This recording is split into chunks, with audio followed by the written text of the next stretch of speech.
हरि ओम श्रीलक्ष्मी वल्लभारंभां विष्णुमध्यमाम् अस्मदाचार्यपर्यन्तां वन्दे गुरुपरम्परां सिद्धापुरं ग्राమంలో వేంచేసి ఉన్న శ్రీ హనుమత లక్ష్మణ సీతా సమేత శ్రీ కోదండ రామచంద్ర స్వామి వారి యొక్క వార్షిక పాంచాహి దీక్షతోటి వైఖాన సాగముక్తంగా జరుగుతున్నటువంటి బ్రహ్మోత్సవాల్లో భాగంగా మూడవ రోజు ఈ రోజున శ్రీరామనవమి మహాపర్వదినం.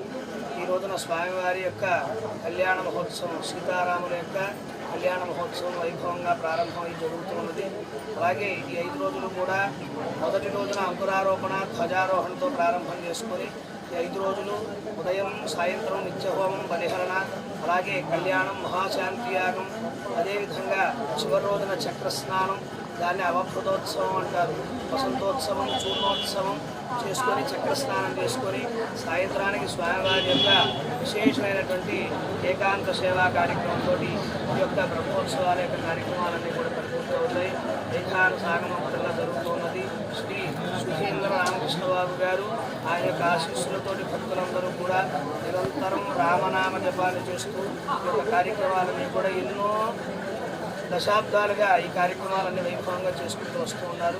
ఈ సంవత్సరానికి ఈ యొక్క పేర్ల మీద కూర్చున్నటువంటి దంపతులు కానీ ఎన్నో 4 దిక్కుల నుంచి, రాష్ట్రాలు 4 వైపుల నుంచి కూడా ఈ యొక్క దేవాలయాల దర్శనానికి, అలాగే స్వామివారి యొక్క అన్నప్రసాదాన్ని స్వీకరించడానికి భక్తులు ఎంతోమంది వచ్చి, సుధీంద్రబాబు గారి భక్తులు కూడా ఎంతోమంది దేవాలయాన్ని దర్శించి తరిస్తూ ఉన్నారు.